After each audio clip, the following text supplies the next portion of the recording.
Well, I'll tell you this. To be honest with you, the folks that I feel would accelerate learning into those areas faster are the incumbent workers. Folks that already have a discipline in the workforce are the ones easier to train in these new areas.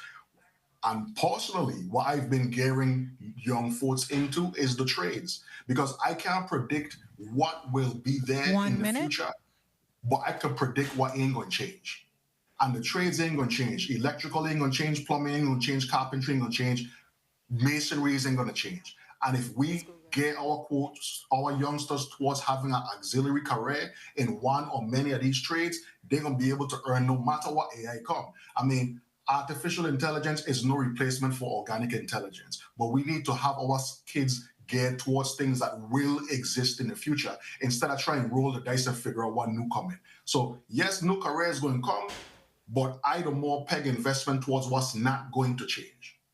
Okay, we have our challenge with that as well, because obviously those still exist today, and we don't have a lot of interest in those areas. So that will be the challenge that we have to work towards accomplishing. Real quickly, I heard the conversation regarding government shrinkage. Madam Chair, I heard my time about to be called, if I may just wrap up.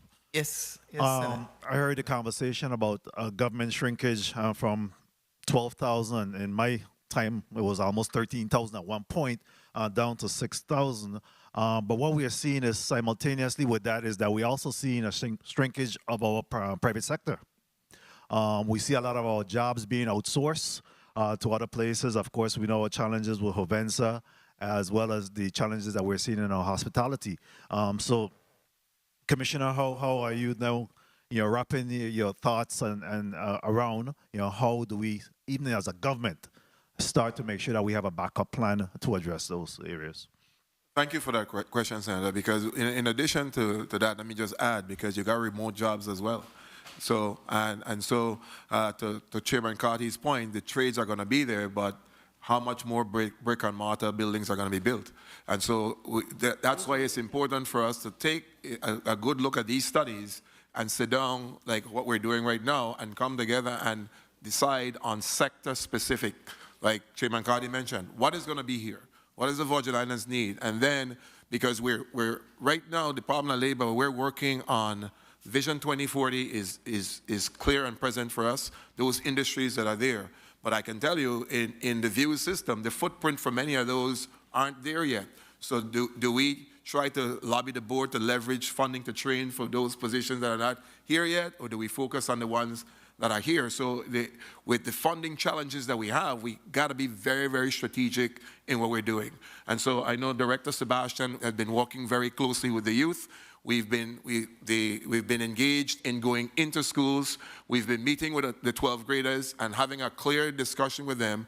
Who is going to a trade school? Who is going to college? Who is going to the World of Work? And those that are planning to stay here, we're enrolling them in our system right now and starting to try to make sure that they're placed in summer employment that could lead to long-term employment, to try to make sure that they know the kind of things that are here locally.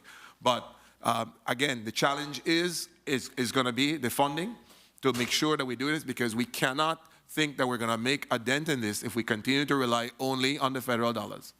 Okay, and my final comment, Madam Chair, is a point that you made earlier in regards to poverty.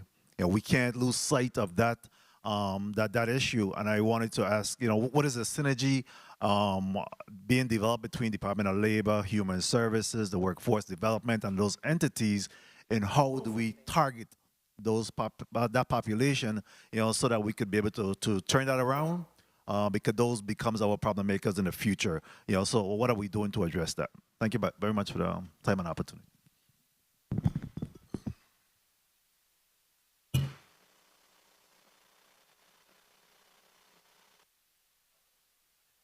Right. That was a question for you, Commissioner. Which was? I apologize. And with the synergy with you, Human Services, and other agencies. Well, the synergy is already there, especially from the Workforce Board. Several of the members are also on the Workforce Board. The synergy is already there with the one-stop based on the WIOA legislation, that act of 2014, and then reauthorized in 2022. The funding for WIOA is going to be around till 2028 now based on the reauthorization of 2022. The problem is, you know, we got to come into Jesus discussion that we're going to have because I don't think we realize that the FUTA taxes that are paid is what the Virgin Islands actually gets back as a formula grant. So a portion of that money that's paid it's what comes back in to fund the federal programs that we're running. And so again, the issues are all of those programs, we're tied in with human services.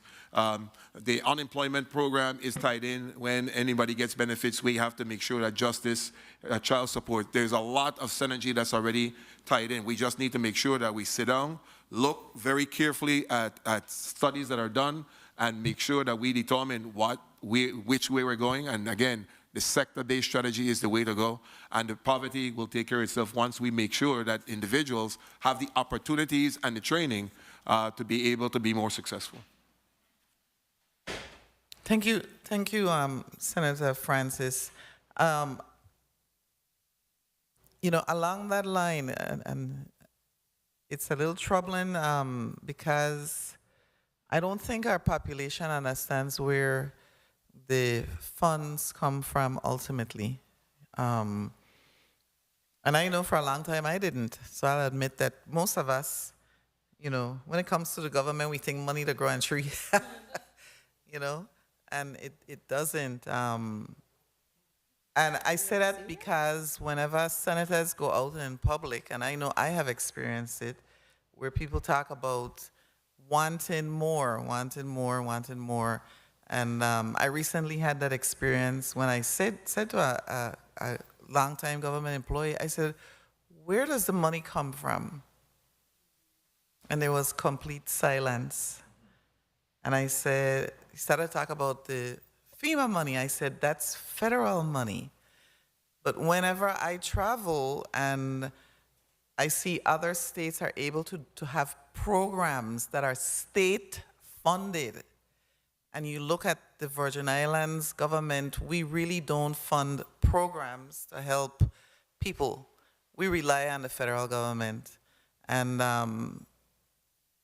I want to say this too, along the Senate President really, for me, you know, pricked my mind. And just last week when I attended the event at Alfredo Andrews, the after-school program coordinator announced that they were going to have a summer program. And a young boy that was excellent, I remember him reading, ran over to his mom. And again, I say his mom because she was present, and that's important. And he said to her, I want to go to the summer program. And she said, I cannot afford it. I cannot afford it. And I turned around and I said, do you work? And she said, I'm temporarily working with a program right now, but after that, I can't. And so you see what the Senate President said. All of that affects our entire community, you know. And I don't know, I didn't go into her personal circumstances, but you have to wonder, because here's a parent who's there supporting her child, but can't put him in a summer program because of a lack of funds. And listening to the director of personnel say that the average salary is $52,000 for government employees living in the Virgin Islands and trying to buy a house under the VI Slice program. No, cannot work. I mean, we have to be realistic. So, Senator, I'm going to go to Senator Gittins, my honorary member. That's for sure. Senator Gittins, your 5 minutes. Thank you for the double honorary. Good afternoon to all. You know, let me first thank you all for your testimony here today. And going back to something that the chair mentioned, just making me want to remind some of you that I came into this legislature at a point where, you know, at times we had worked till 3:30 in the morning. And I say that to say that I am willing to sit here and have these discussions that are necessary and needed, especially in a discussion like today. I mean, the discussion is so good. We barely had any questions to the division of personnel, and not that they don't have questions of personnel, but we just didn't get to them because we're so focused on the Department of Labor, and some of the questions went to the CTA board. But let me also say that the behavior and practices of this government, again, clearly makes me maintain that this government does not have a money problem, but rather a money management problem.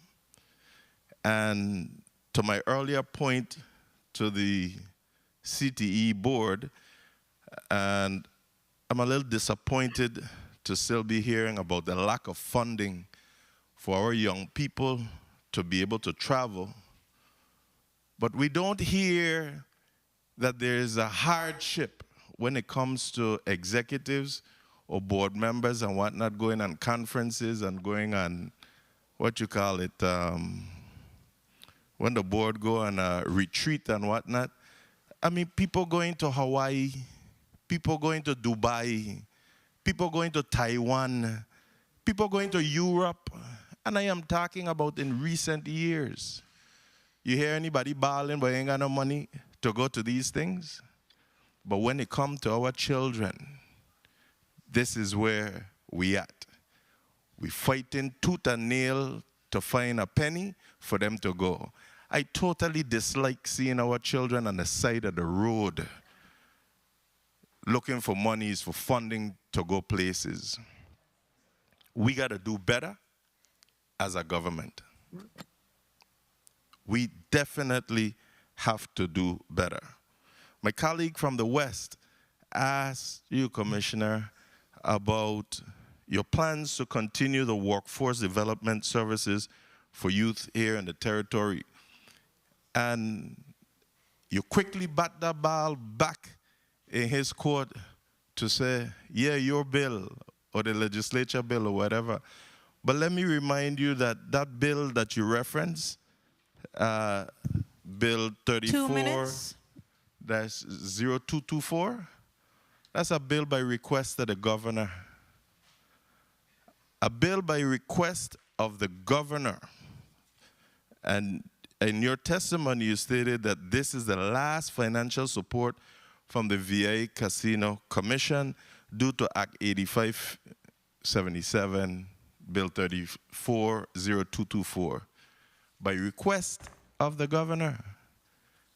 And to channel these monies were relating to video lottery at the horse racetrack in St. Thomas, relating to the zoning video lottery at the horse racetrack in St. Thomas, providing for the ratification of the Second Amendment Agreement to the Video Lottery Services Agreement and the Development Agreement regarding the Clinton E. Phipps racetrack by and between the government of the Virgin Islands and Southland Gaming of the Virgin Islands, Inc. Just a reminder. So it wasn't a legislative bill or initiative to move those monies from you. So see if you could get them to repeal that and let the monies come back to you. CTE, question for you. I moved a bill along with my colleagues, Act 8506, to have a emergency medical technician course in the high schools to help with the demand for trained EMTs in our system. Are you all in any way collaborating or in talks with the Department of Education to get this moving?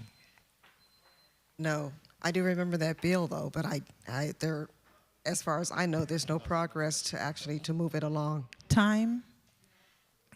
Okay, so I'm going to be meeting with the Commissioner of Education and asking the collaboration between you two.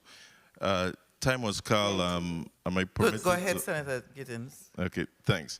And what about you? In your testimony, you referenced legislation from last term that would have granted the CTE some $300,000 to fund workforce development projects.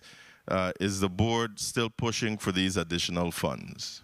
Yes, sir. Yes, sir, definitely. What's the status? Are you making any progress on it? Well, hopefully, we're hoping that this body would make progress on it. And we do believe that Senator Johnson is working towards it. Okay, thanks. And I will follow up on that as well. Division of personnel. There was talks about 6,000 plus employees in the government. Can you tell me the number of classified employees versus unclassified employees?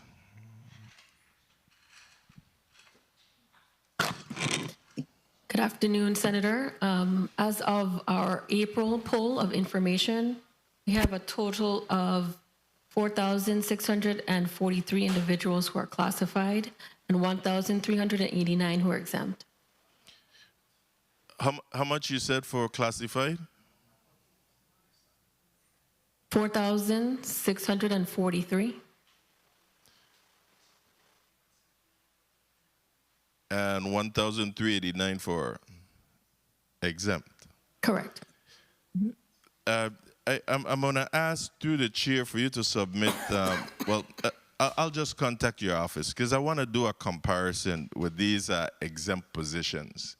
Because we can't find monies for a lot of things, but I'm seeing that, especially with the exempt positions, there was discussions earlier where either Labor or OCB was responding to a colleague regarding termination and something else with salary. But in these exempt positions, I'm seeing where administrations can just hire exempt individuals and just make up a title and put a price tag to it. And I'm not seeing the job description or anything. And these are things that's causing us to have money issues because we just hire friends, put them in created positions, and then we have a problem down the road. But time has been called. If we have a second round, I'm going to definitely follow up because I have some questions on the notice of personnel action as well between you as the hub, the HR hub for the central government or for the government of the Virgin Islands versus the respective agencies. Thank you, Madam Chair. Thank you, Senator Gittins. And I actually did ask the Director of Personnel some questions before, but I am going to piggyback on what you're requesting. I'd like to see a breakdown of let me see how I should put it, by the amount of the salary amounts. For example, do we have 1,000 people making 30 to 40,000, 40 to 50? Is that, if that's possible? I don't know if you have access to that data, but that's important too. The range, right? Yeah, thank you, Senator. The range in salaries from the lowest to the highest, and you could do it in increments of like 10,000. And let's see how that works out too, because $52,000 sounds like a lot. It is not, as an average, if you think about it. And it really doesn't, in a sense, reflect all those people who are literally working poor. They are. And sometimes we don't see them. Let's just put it that way. We don't see them. We're going to go to another round, it seems that. So we'll do it a short round, though, because there's a bill that the commissioner will be with us all day in the second block. So we'll go to a 2-minute recess. Recess, 2 minutes.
We are back on the record from recess, and we're going to now have a, I guess, burning question round.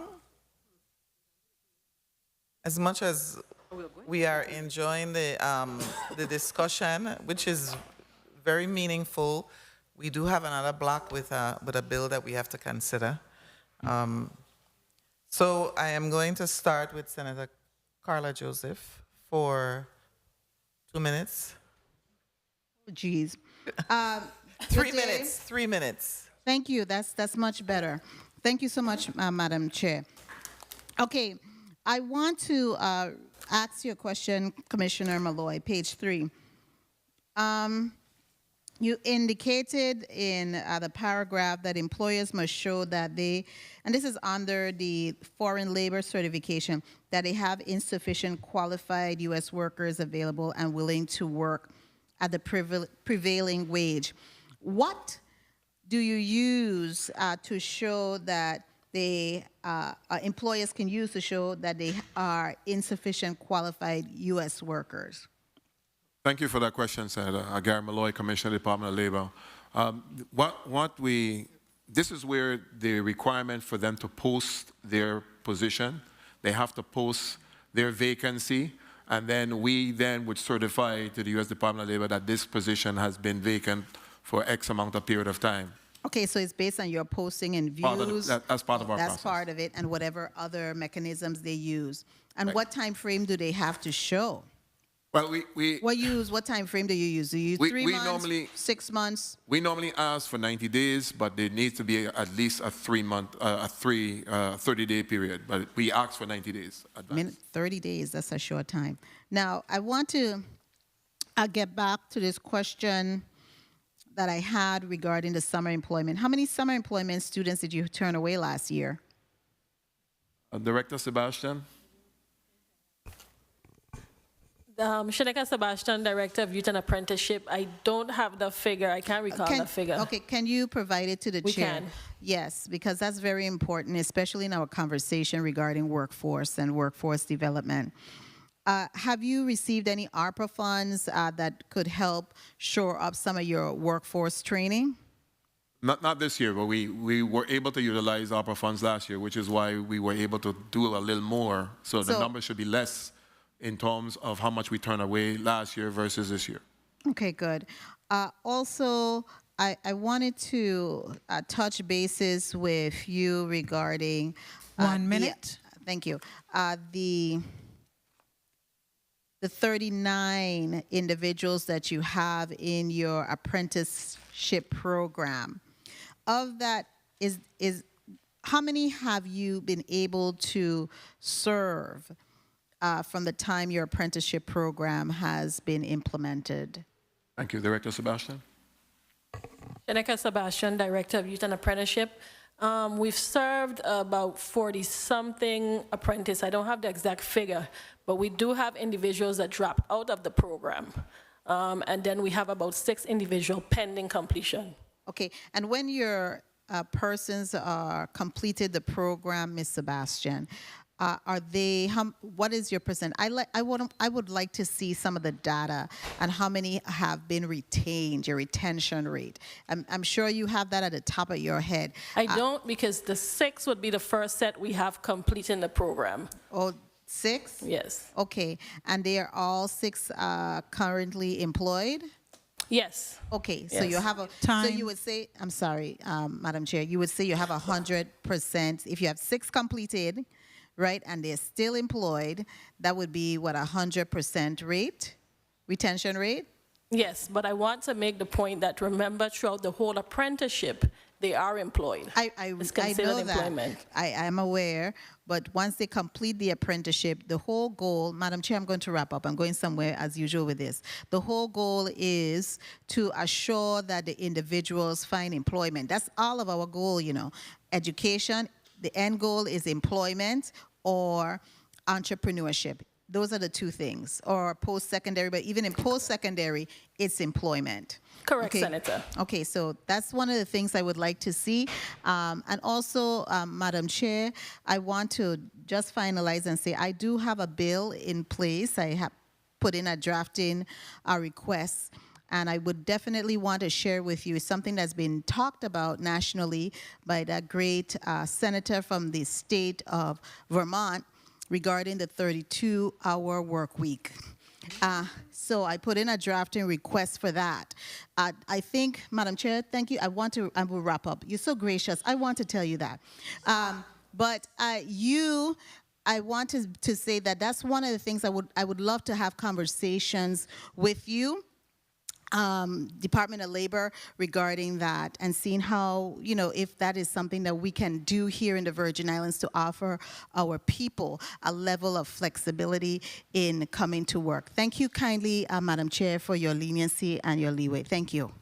You are certainly welcome. Today is Do Something Good for Your Neighbor Day. You're welcome.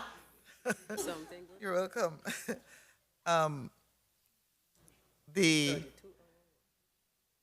I forgot to get my 5 minutes, but it's okay because I was asking questions throughout, and I think I got the gist of what I wanted to ask. But there are a few things that I still have. Rather than have my 5 minutes, I'm going to just ask some questions, quick questions. The computers are available for people to use to write resumes at the Department of Labor? Yes, in both districts, yes. As a part of the AJC, the America Job Center, those computer rooms are available. And time? Is there what are the hours? Some people are there for resume writing. Some people come and complete their courses there. It all depends on... Yeah, 8 to 5? 8 to 5, yes. 8 to 5 At both Department of Labor offices. Okay, great. Thank you. Senator Diane Capehart.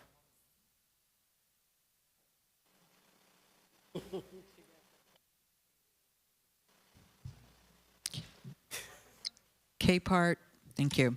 Thank you, Madam Chair. This question is for Chairman Carty. In your testimony, in one of your strategic recommendations, number 14, you mentioned establish a green workforce task force. Can you expound on that? Well, that area is an emerging area that we are not paying much attention to when it comes to workforce development. When it comes to renewable energy such as solar, wind, you name it. The task force would analyze a lot of the funds that are coming through from the federal government for the green revolution and renewable energy and cater skills and training towards that. Right now, you have a handful of private sector companies dominating the space, which is good, but we do need to expand it even further. So the task force would look at the effects of what's coming right now. What can we do to prepare as many people as possible, as early as possible, to take advantage of it? Thank you for that clarification. I just wanted to say this to Department of Labor. I actually had an experience some time ago where someone was visiting, and this is about customer service. Recently we had a band of straws. So individual visiting with me went to a restaurant and she asked for a straw. And the individual at the restaurant said, "We don't have straws. And if you want a straw, you need to go to McDonald's."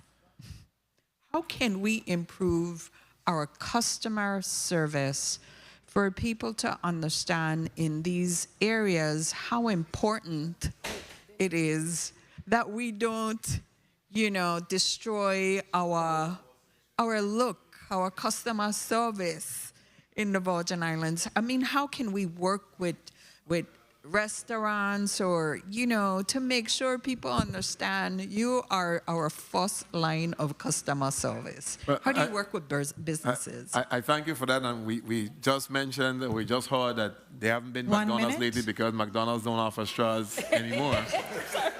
Well, that's what the person told my guests. And she came back, she was just in awe. Like, I can't believe they told me this. And I'm like, yeah, they banned straws. They don't have straws.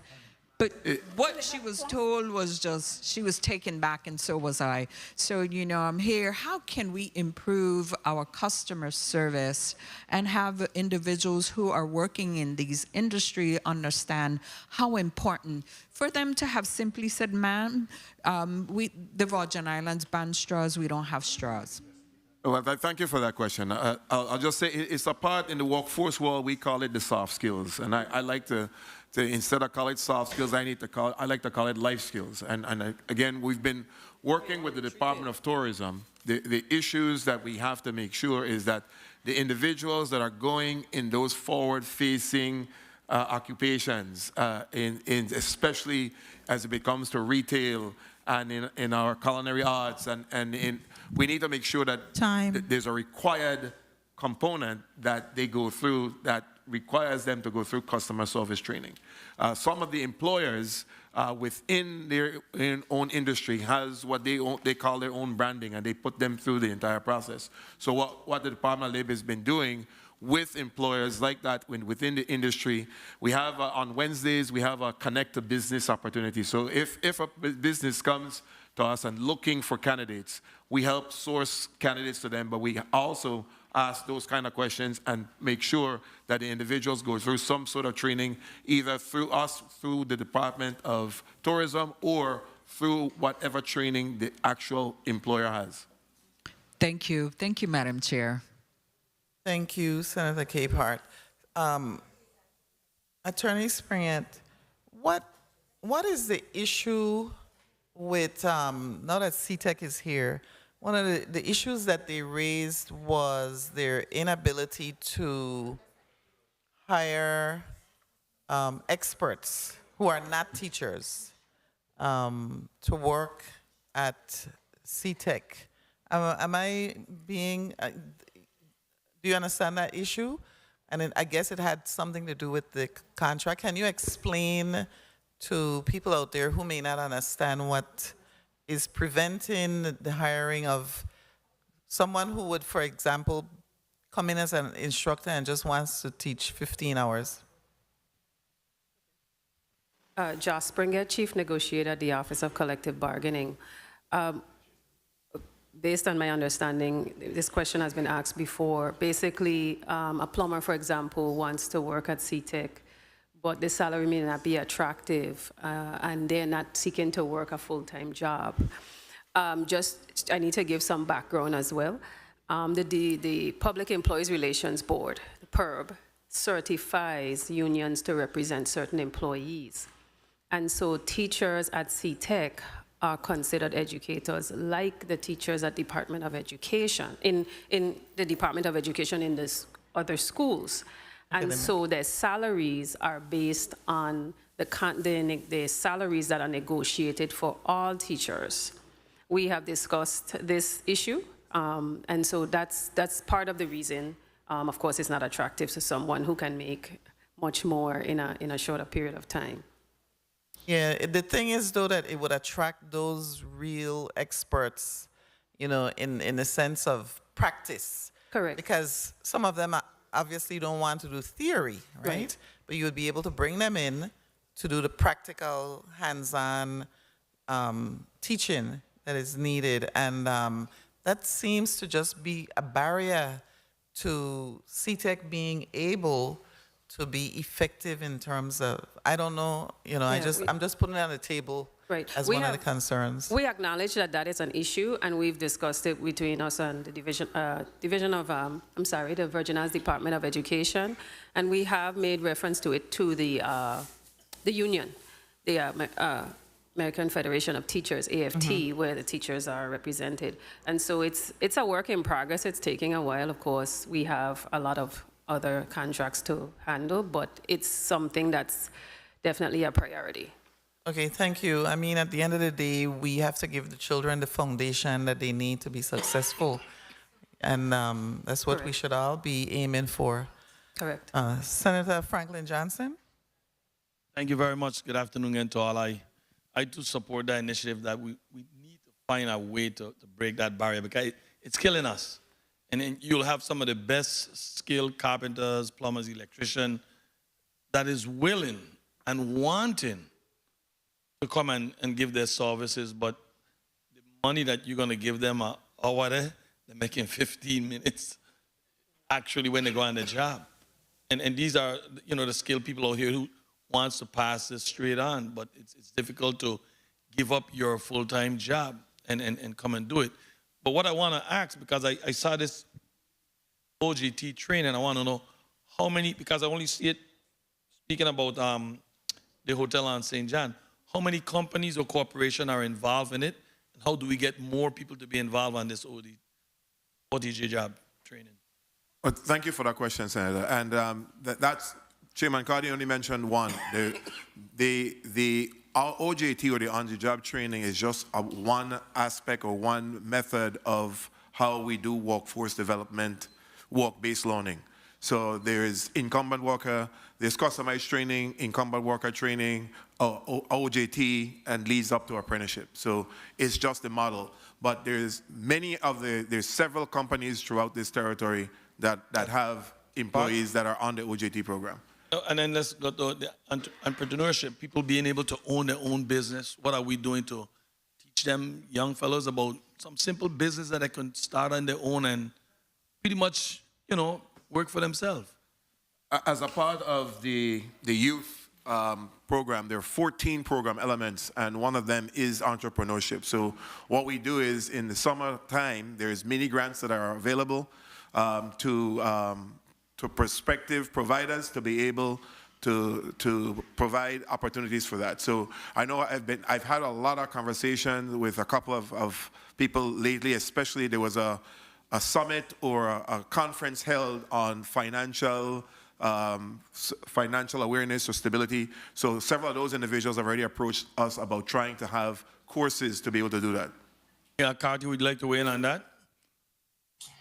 Cardi? I think, one thing that we have to realize is that every problem that we have is a business opportunity. It's an opportunity for somebody to become an entrepreneur or service the public or the government.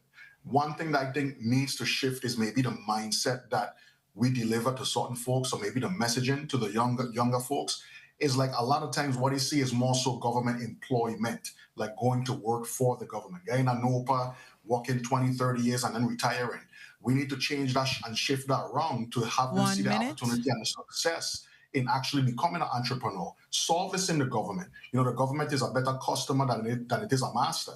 So once we start to shift their mindset towards the possibilities of the government supporting them, if they to start a business and springboard them into other opportunities, that's why I think would spark it moving forward. But we can't train entrepreneurship. We just have to give them the problems to solve and then roll out the red carpet for them to do it. Thank you very much. Thank you very much, Madam Chair. You're welcome, Senator Johnson. And Senator Dwayne DeGraff, your 5 minutes.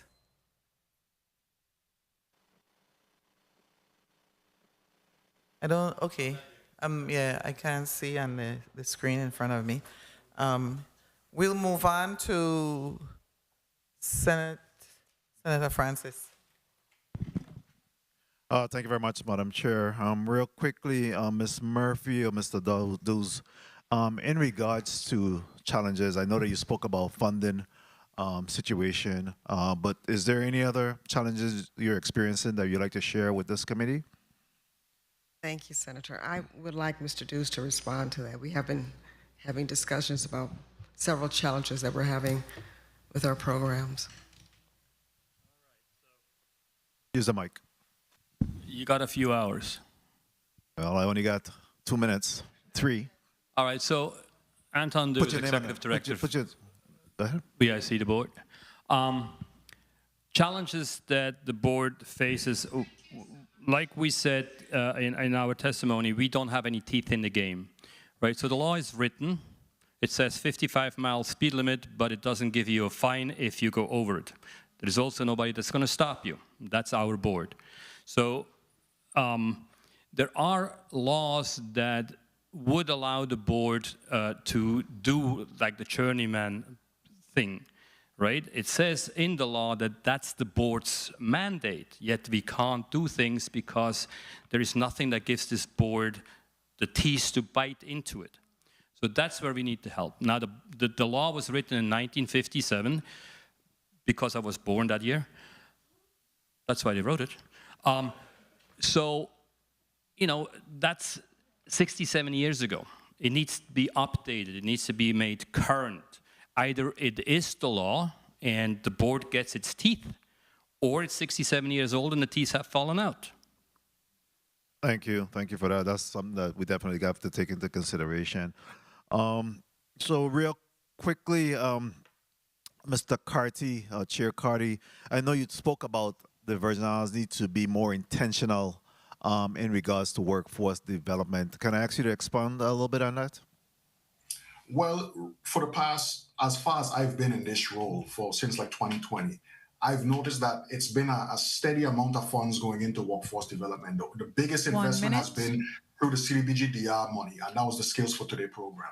But if you look backwards 20 years, there's never been any big investment of that sort or even close to. And if you look forward since Skills for Today, there's no talk about investing in the workforce at that level anymore at all.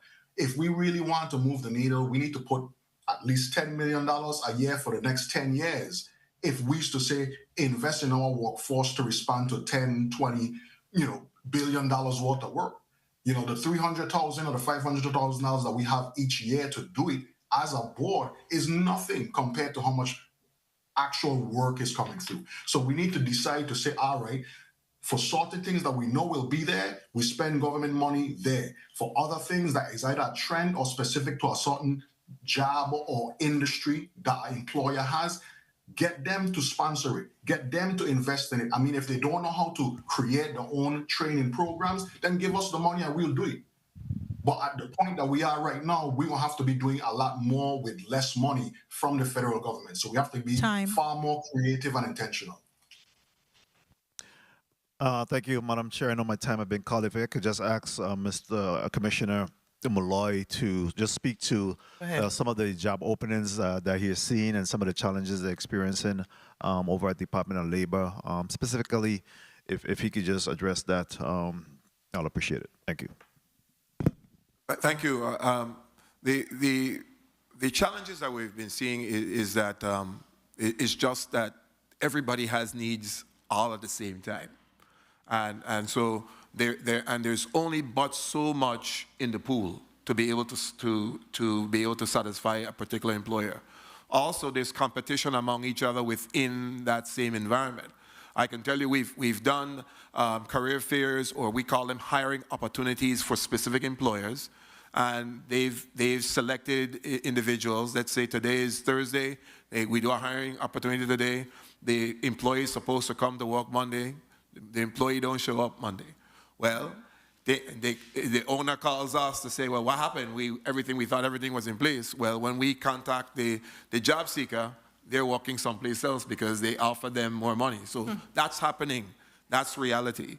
And so the challenge that we continue to have and with our partners is that when you come in the door to us, you come into employment services.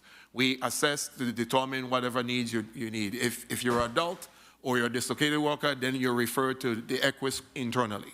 They then, based on the funding and opportunities are there, they then do their assessments and navigate and help you place there. If you are a youth, and we consider youth between the age of 17 to 25, locally it's 17 to 24 within the federal mandate, then the difference is then you come directly to our youth programs. The difference between youth and adult and the overlap is that an adult that might not have had any experience or any job or any footprint within the workforce environment, they get additional training and additional services based on being classified in the youth program. Once that happens, then they transfer over to the adult. So a lot of the programs that we're working with in conjunction with our partners, there's some co-enrollment that happens, but it's the same pool of money, it's the same pool of providers, and the need for the job seeker and the employer is still there. So the matching is taking place, but we need to be able to be, like Chairman Carty has been mentioning, more strategic. We've been working on more sector-based strategies. There are plans to attack the transportation sector. There are plans to attack the IT sector separately and apply for funding. But again, it takes time and resources to be able to compete for that. Thank you, Commissioner. Before I forget, Commissioner Malloy, I attended the Adult Education Career Fair, and I do want to say publicly that your staff, I believe it was, I don't remember which, maybe the job center people, I'm not sure. They were excellent. They were excellent. I was so impressed that I stayed for the second session, and then the principal, Mrs. Malloy, comes in and she says, you have to go to another session. And I was like, well, I like this one because the questions that were coming from the adults were so good in terms of their lives and how they want to improve it. And the answers that were coming and the recommendations on what they should do from the Department of Labor, people who were there, I wish I'd written down their names. Excellent. So I want to commend your staff on that. I thank you, and it's a combination of our employment services staff and the ECRI staff. There was a combination of us being there so that we could be able to service the adults, either from the employment services side or from the adult or dislocated worker side. Okay, great, great. So you know who they are? Yes. If so, tell them that Senator James appreciated what they did that day. I really did. And also, I want to let my colleagues know at the last meeting that I attended, there is no longer a shortage of teachers in the United States.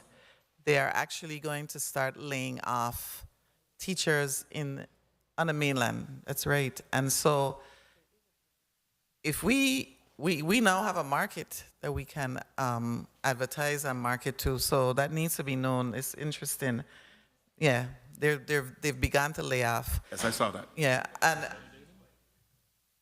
too many at this point. And so, what you're saying, Senator Gittins, please? What am I going to say? The thing about it is that all of us sitting in this room, we are of a certain age. And we know that for the most part, we have an aging population. And while sitting here and listening to everyone, I was thinking, what is the Virgin Islands going to look like if we have a declining population of what I think it was Mr.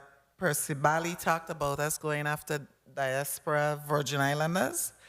If they don't come back, what is St. Croix, I'm going to be specific to St. Croix, going to look like 2040, 20 years from now, right? Yeah, we need to seriously think about that. Senator Gittins, your burning questions. Questions plural, you said it?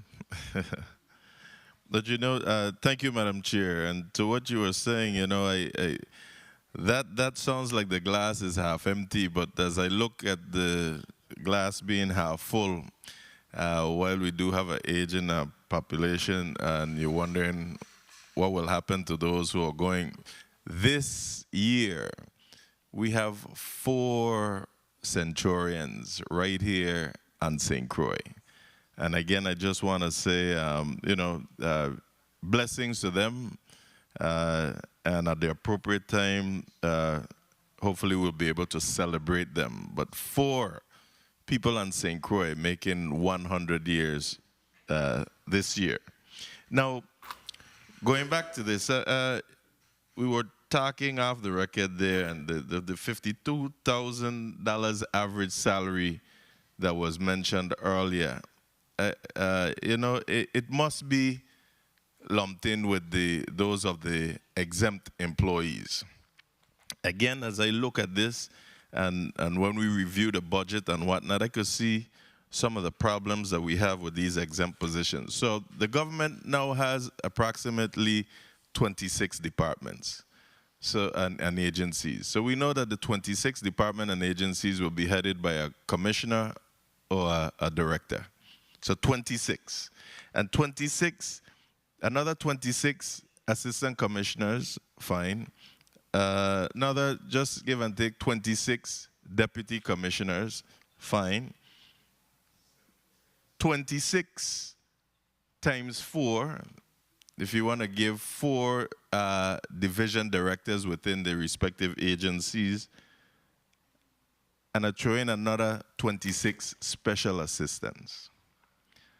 That's approximately 208 exempt employees, which we could muster. I would even throw on an additional 50 special assistant to the assistant, and that's 258. Now times that by almost 5. And that's what we got today. I'm saying that we continue to balloon the exempt positions over and over in these administrations. I will never forget that audit that I read where an administration ballooned its budget by over $70 million in the first however much months just by exempt employee hires. We got to take a close look at this if we're talking about properly funding the respective agencies so that we can fulfill what we're talking about here, workforce development, especially for our youth. Now, the Division of Personnel, I want to go back to the NOPAs and the hiring, because I don't understand. We're saying that we have all these vacancies in government, but yet still individuals are not being contacted back. They're not being hired. And if I may conclude here, Madam Chair. Yes, sir. I want to know what's the real hardship in getting people hired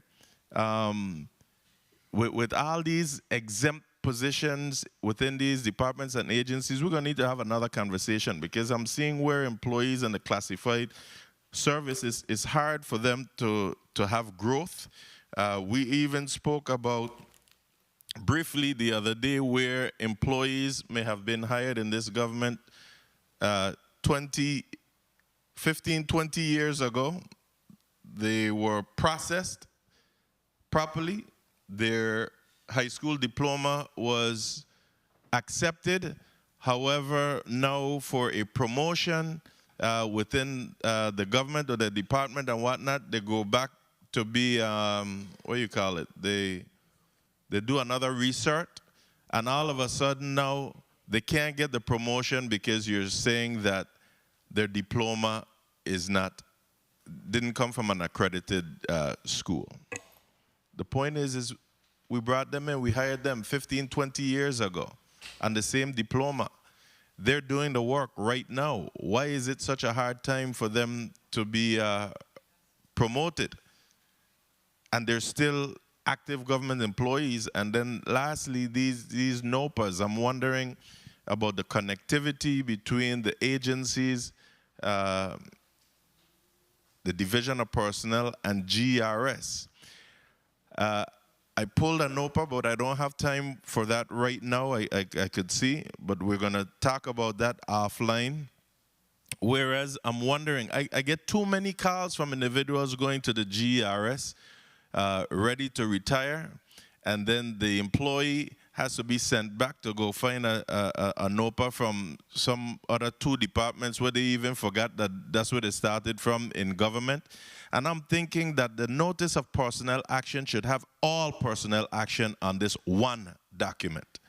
So nobody should have to go back to another agency looking for another document to show that you work there in the Department of Health back in 1960, wherever, but now in 2024, you're ready to retire. Now you need to find another NOPA. It is too cumbersome. And today, we're in a technological age that this should be simple through the NOPA process. I know I've said a lot, but we need to have this discussion after. And if you could tell us what's the hardship in bringing on new employees, the problems that we're seeing with government employees being able to ascend to another level, promote from within, cultivate from within, and this NOPA process. How do you intend to handle that and make it a little more simplified? Thank you, Madam Chair. And all those questions are for the Director of Personnel, correct? Yes. Director, go ahead. Good afternoon, Senator Gittins. That was a lot, but I will try to sum all of that up. I will touch on the GRS issue. First of all, that is a request that comes from GRS. We have no control over that. Once a person has a break, even if it's just 1 day in service, GRS will not calculate your annuity. So once they see that, they will put it aside. We do submit their NOPA requests to them. If an individual goes to them and they need a NOPA, we pull it for them in a day or two. So we do what we have to do in regards to that. As far as the, I'm trying to remember everything that you said, but in regards to the NOPA processing, we've been processing NOPAs in 3 days or less.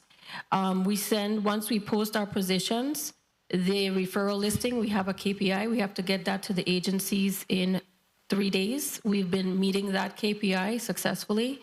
Where we lose sight of the hiring process is that when that referral listing goes to the respective agency, we do not have a control over how long it takes for that agency to conduct interviews and complete the hiring process.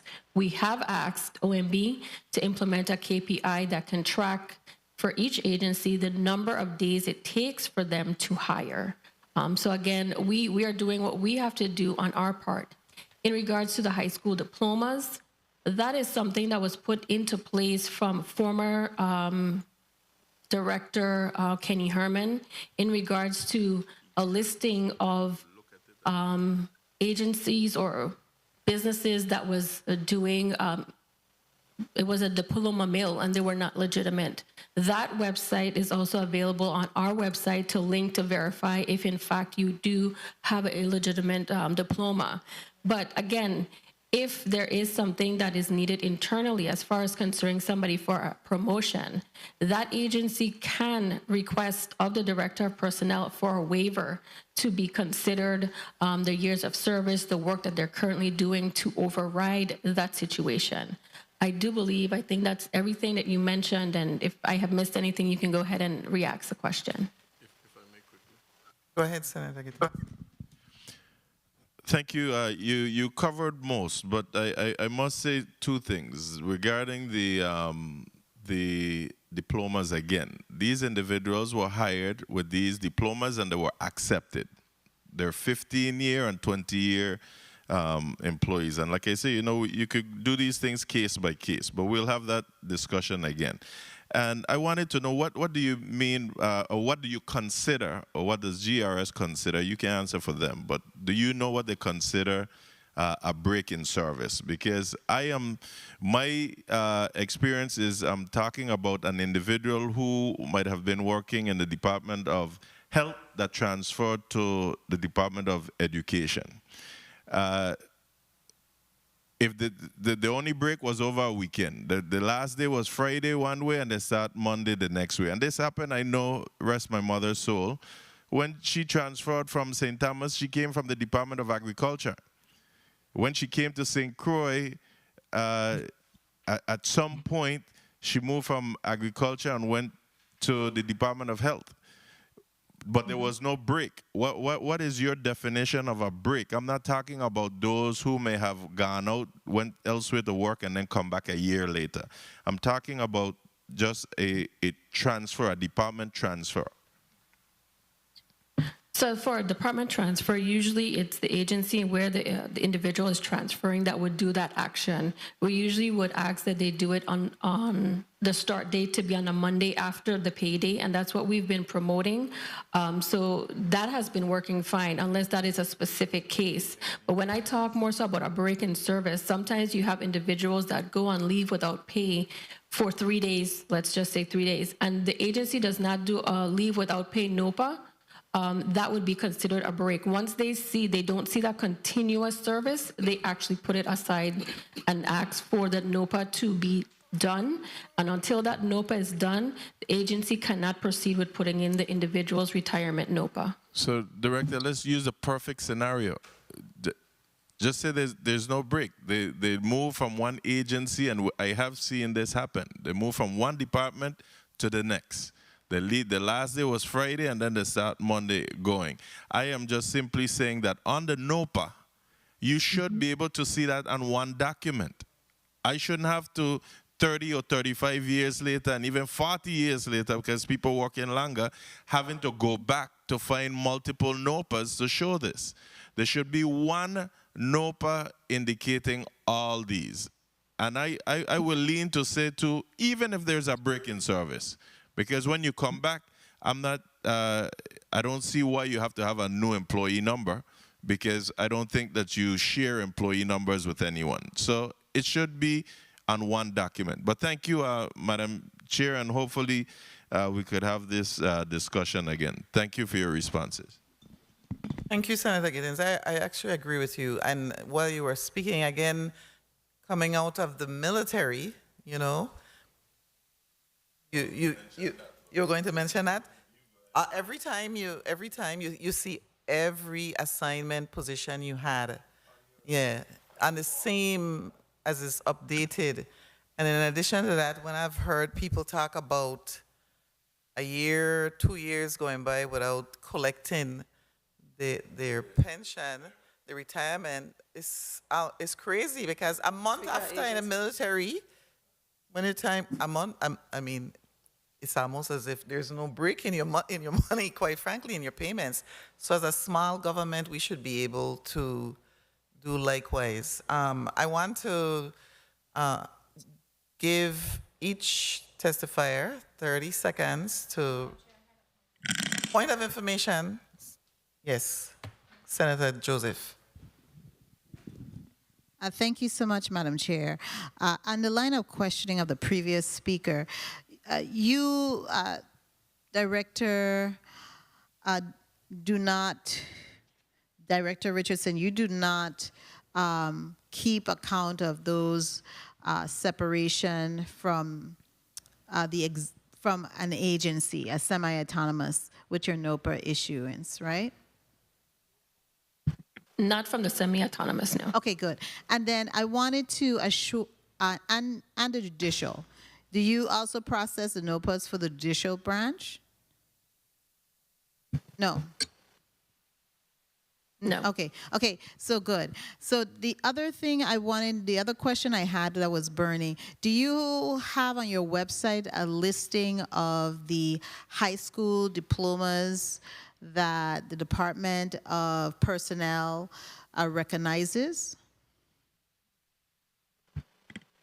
We do not have the one that they recognize. We do have the website where you can identify if it's legitimate or not. And I can forward that to you as well. Okay, that would be good, because it would be helpful. I know I used to manage a program years ago, and I checked, and Penn Foster was one of those high school diplomas that was recognized by the Division of Personnel. Okay, thank you so kindly, Madam Chair. Thank you, Senator Joseph. 30 seconds. We're going to start with the Commissioner of Labor. Good afternoon, and just thank you for the opportunity to put what Department of Labor does on the record, as well as to make sure that to do our part within the workforce development system. I just want to be very clear about all the discussions that we had today. It's important that we continue to have the dialogue, look at the information, and to make sure that the checks and balances within each of us are in place, simply because just talking about reducing the size of government, we're just talking about retirement. Think about how we're going to fund those of us who have to go to retirement at some point. So again, thank you for the conversation. The workforce development system is working, and working very hard with all the partners together. I want to thank the staff of the Department of Labor. Thank you very much. Thank you, Commissioner. I don't know, is Mr. Percebali still with us? Okay, that's fine. Mr. Carty, since you showed up on the screen, go right ahead for your 30 seconds. Just please let Mr. Percebali know that we really appreciated his testimony this morning. Okay, thank you. Go ahead for your 30 seconds. I'd like to thank you, Chairwoman James, and the other members of this committee, and my other colleagues that testified here today, and that we collaborate on a regular basis moving forward. You know, I'm a volunteer member of this board, but I've been in business for myself for 17 years. And each of those years, I've had some measure of internship or training with youth in the Virgin Islands. At some point, even training up to 50 individuals 1 year, and that's out of pocket. But on average, usually 5. Now, if a small business that's starting around the field in an apartment could do that, a lot of these larger businesses could do even more. Businesses 100 times my size could do even more. Matter of fact, I challenge them to do even more. If I could do 5 to 6 a year, they should be able to do 60 to 100. And that messaging needs to be resounded from everybody. When they come in front of the legislature for funds, or they have $84 million to spend just to blow, then we need to ask them what they're doing to invest in workforce development. And I think that message needs to come across to them, and we need to task private sector more so with helping us build the workforce, not just the federal funds that come in, because federal funds is only for the framework. The local private sector funds, those companies that benefit from our economy, need to also do their part. And if they don't know how, they could donate it to us. We'll do the framework and do the training for them. So I thank you guys for collaboration. I look forward to other dialogues to figure this out moving forward. I'm being creative. Thank you. Thank you, Mr. Carty. Chairperson Joanne Murphy.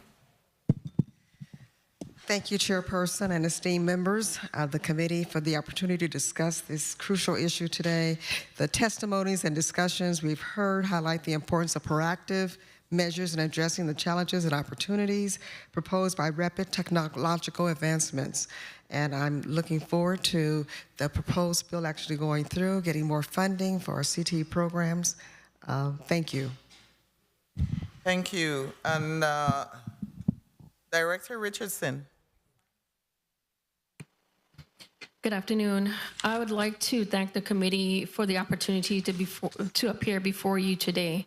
The Division of Personnel will continue to collaborate and to push the various initiatives to recruit, retain, and to engage our workforce.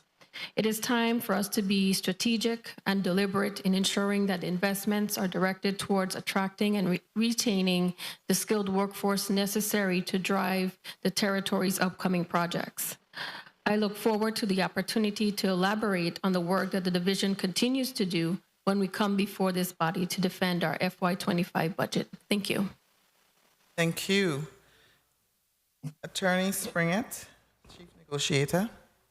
Good afternoon. Thank you for the opportunity to provide testimony to this committee today. The Office of Collective Bargaining looks forward to continuing to improve the lives of our employees and their families. Thank you, Attorney Springett. We will take a 20 minutes. The 30 minutes. Well, the other testifiers, except the Commissioner of Labor and his staff, are excused. And we're going to take a recess of 30 minutes.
Good afternoon. We're back on the record for Block 2.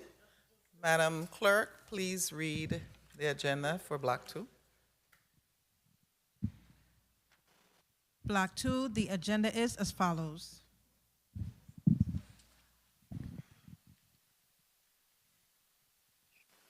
Bill number 35-0240, an act transferring the administration of the Government Insurance Fund from the Commissioner of the Virgin Islands Department of Finance to the Commissioner of the Virgin Islands Department of Labor, and amending various sections of Title 24, Virgin Islands Code, Chapter 11, to facilitate better recovery for injury or disease that arises out of and in the course of employment in the Virgin Islands under the Workers' Compensation Administration, and to ensure that workers entitled to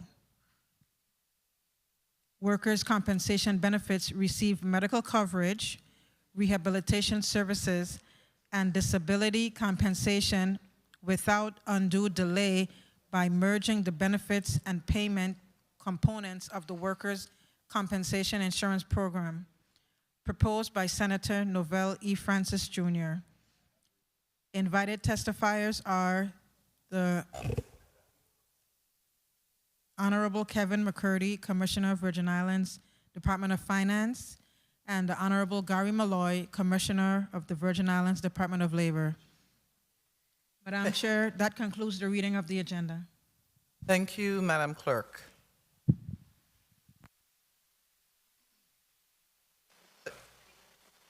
Motion, Senator James. Madam Chair and colleagues, I move to remove Bill number 35-0240 from today's agenda and to be heard at a later date. I so move. Second. Moved by Senator Javan James Sr. and seconded by Senator Franklin D. Johnson.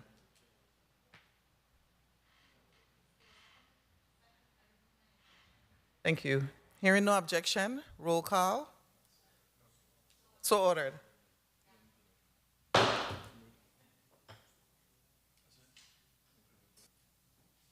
Thank you, Madam Clerk. Thank you, Senators.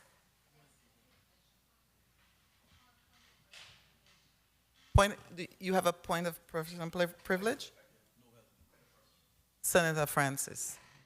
Thank you very much, Madam Chair. And again, I want to take this opportunity to thank the committee as well as the Department of Labor and Department of Finance in regards to Bill number 35-0240. The bill at this time is being requested to be tabled so that we could further discuss the matter. In looking at the bill in totality, there is some variation that needs to be amended and corrected. As a result of that, we'll take it back to our legal counsel as well as to the government, Department of Labor, as well as Department of Finance, so that we could right fit the measure that's before us. Again, this was a request of the governor in bill number 35-0240, so we want to make sure that what we are offering is exactly what they have requested for us to offer.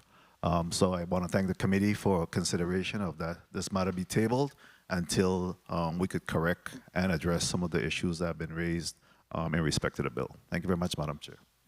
Thank you, Senator Francis. And clearly, we do need to have a work session, as you suggested, at a future date. And I want to thank the testifiers for appearing and understanding why we are tabling it for now. I want to thank my colleagues for joining me today and making this a very productive and effective meeting. Thanks to my staff for getting me ready. Thanks to the senatorial staff of the committee members. And finally, thanks to central staff for a great meeting and the media. The Committee on Education and Workforce Development is hereby adjourned.